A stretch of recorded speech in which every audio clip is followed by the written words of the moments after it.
Hello, welcome back to Teen Story Share. This week we're starting a brand new book. It is a dark fantasy inspired by Polish folklore called Where the Dark Stands Still by A.B. Poranek. If you'd like to know a little bit more synopsis, that will be down in the description, but we're going to jump right in. Chapter 1. The Girl Who Entered the Wood.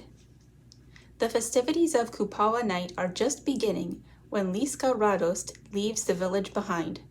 Her eyes prick with tears as she takes a final look over her shoulder. A gust of wind snags at her shawl, threatening to devour the flame of her lantern. This night, the solstice, should belong to revelry beneath a broad summer moon. It is the night unmarried girls weave crowns of wildflowers and float them down the river for the local boys to chase. The night that folk songs are sung to the roar of a joyful bonfire. The night when villagers pray to God for fertile fields and livestock and wives. But most importantly, it is the night that, according to legend, the fern flower will bloom. And if the legends are true, this is the night that Liska will find it. She will take it into her hands and make her wish, and she will atone for her sins. She treads deeper into the dark through one of the many wheat fields that crawl along the rolling hills and wreathe the village from all sides.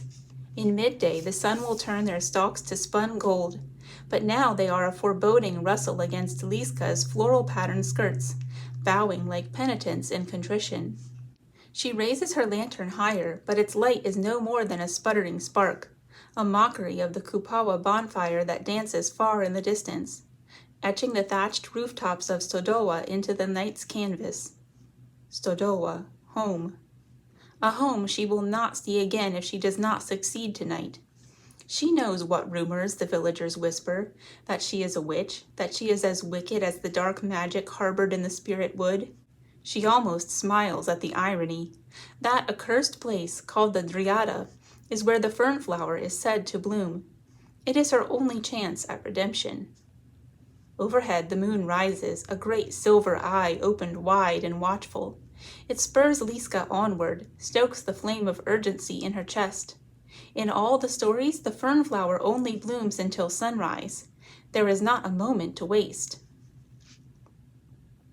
Her path takes her past the farmlands, to rolling hills dotted with phantom white birch trees and coarse grass housing an orchestra of crickets. In an attempt to bolster her spirits, she starts to hum, a folk song about a girl and two suitors and a rowan tree. The crickets set a rhythm. The breeze whispers in harmony, and slowly she convinces herself she is not afraid. Until the spirit wood comes into view. She has seen the Driada before. Every child of Stodoła has, brought here by the mischievous curiosity only a child possesses. How often did she stand in this spot with Marysianica, the two daring each other to creep ever closer to the wood. Closer and closer and closer, until a growl or a rustle from within would send them shrieking, running all the way home.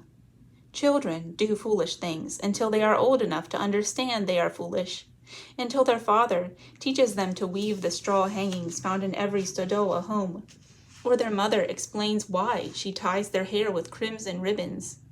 It is protection, she will say, gentle yet somber, from spirits and demons and the evils of the spirit wood. Standing so close, Liska must admit that the forest has a morbid sort of beauty. The beauty of flowers over tombs, or the dive of a hawk catching prey. Its trees are enormous, thick as towers and sprawling, with branches like an old woman's fingers tangled in cotton-thick mist. It smells, Liska realizes, like a freshly dug grave, loam and rot and carrion staining every breath. Somewhere in there is the fern flower. When she finds it, she must make her wish carefully, for it only grants one.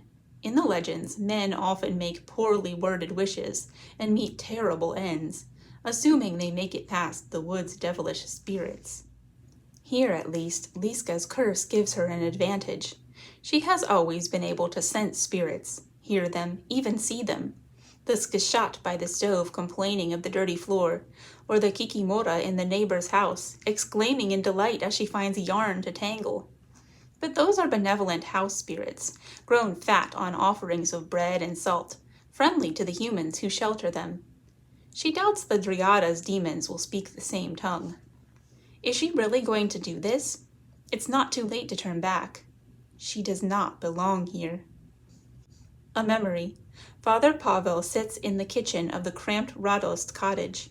He is a young priest, his fraying cassock as patchy as his beard, and his expression is too wary to pass for sympathy. He and Mama are the only people in Stodowa who know of Liska's secret. At least, they were until 2 evenings ago. The people are beginning to wonder, Dobrava, Pavel says. There is no proof, but no one can explain it elsewise. The best thing you can do is to send her away before she loses control again, or the Pravotas rally enough people to their cause. Liska is not meant to hear his words, but she listens anyway, watching from outside the hut through a crack in the shutters. Her teeth are firmly clamped to her lip, and she tastes iron on her tongue. The day is humid, the sky a cloud-crowded blue, and a chicken is pawing at the dirt by her feet. I know, Father, I know, but where would she go? Dobrava Radost, Mama, sits across from Father Pavel, picking mint leaves off a stem and laying them out for drying. With her rigid bearing and hoarfrost cold eyes, she has always reminded Liska of Shklana Gora, the glass mountain from the stories that no knight could conquer. And like that mountain, she is neither kind nor cruel. She is simply indomitable, a trait required of her as Stodowa's folk healer. She is of age, Father Pavel replies, and a well-behaved, proper girl. You could have her married off, apprenticed, or better yet, sent to a convent. God does not turn anyone away, and his presence will keep her from being tempted by those unholy powers. Dobrava sighs. I have considered all those things, Father, but is it truly a good idea to send her off alone? I fear what she may become without guidance. She throws down a naked mint stem. Ah, Bogdan would have known what to do with her. He was the only one who truly knew. You are doing the right thing, Father Pavel assures her.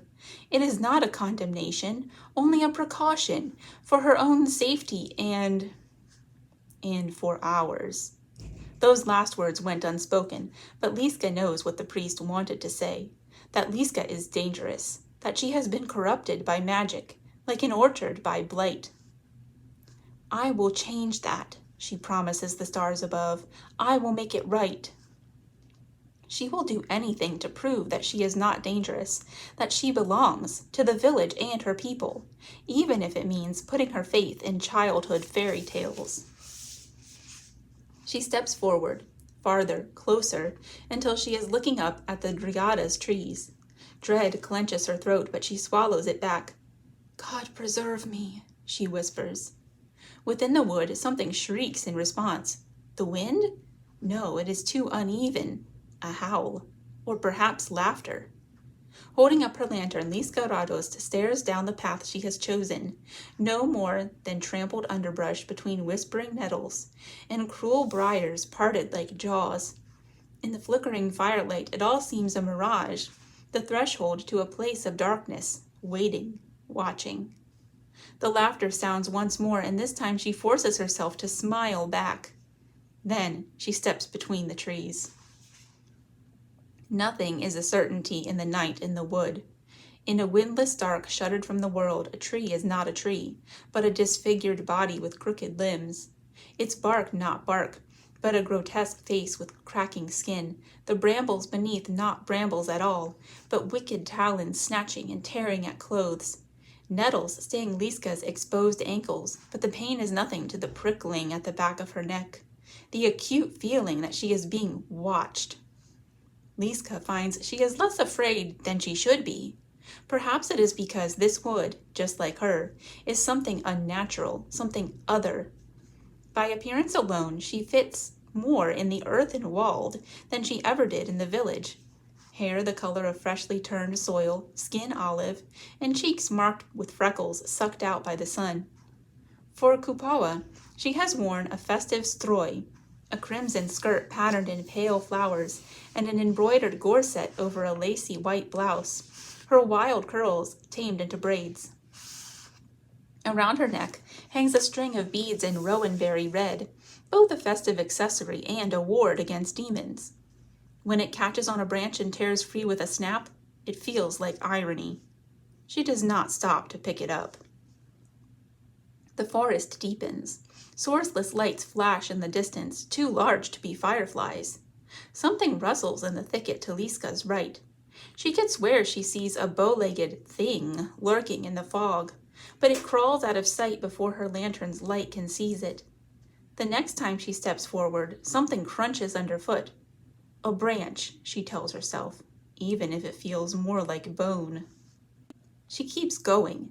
This is her only chance, and desperation far outweighs her fear. In her mind, she can already see it, returning home to Mama and telling her she has nothing more to worry about, that Liska's magic will not trouble them again. No more pottery shattering without a touch, no more fires flaring in her presence, no more birds gathering at her window every morning, as if they want to tell her a secret she cannot understand. What will life be like when she no longer has to keep her head down and pretend that the disasters trailing in her wake are mere coincidences? When she no longer has to rein in every emotion, lest it trigger her magic? She had really thought that she'd finally had it under control. Until Marishanika. The memory claws at her, but she pushes it back again. Look toward the light, she reminds herself. Then you will not see the shadow behind you. But there is very little light in the night in the wood. It is not long before Liska strays off the path. One distracted step, and when she turns around, she can no longer see the trampled trail, only trees ahead and trees behind, pressing ever closer, branches intertwining into a claustrophobic cage, and leaves slapping, cold and wet against her face. Her pulse thuds loudly in her ears. Paths like the one she just lost were carved by merchant caravans, passing from Orlika to the neighboring country of Litven. Those merchants enter the Dryada prepared. They bring sturdy horses and rifles and swords, sometimes even hired guards. A week before their entry, they leave a tithe, meat or bread or coin, at the mouth of the path they choose to follow. Offerings for the demon Leszy. Leszy, a name known to every Stodowa villager, memorized like a prayer, yet spoken like a curse. It is he who rules the Dryada and keeps the spirits contained. He who protects the travelers in the wood and the villages around it. It is he who does not permit anyone to enter his domain without paying the tithe.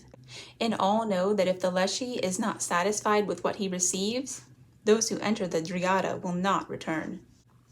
Liska made her own offering the night before Kupawa, a loaf of rye bread and dried kielbasa, left at the opening of the path she intended to follow. Now that she has strayed, she has lost any hope of the Leshy's protection. Just as the stories tell of the Leszy guarding travelers, they also warn that those who stray from his paths will never find their way back to them again. It doesn't matter, Liska says to the wood, or to God, or perhaps in that moment they are one and the same. I don't imagine you would hide the flower where it could be easily found. That is when her toe strikes a root. She pitches forward gracelessly, crashing to her knees. The lantern slips out of her fingers, glass shattering with a muted crack. The flame goes out.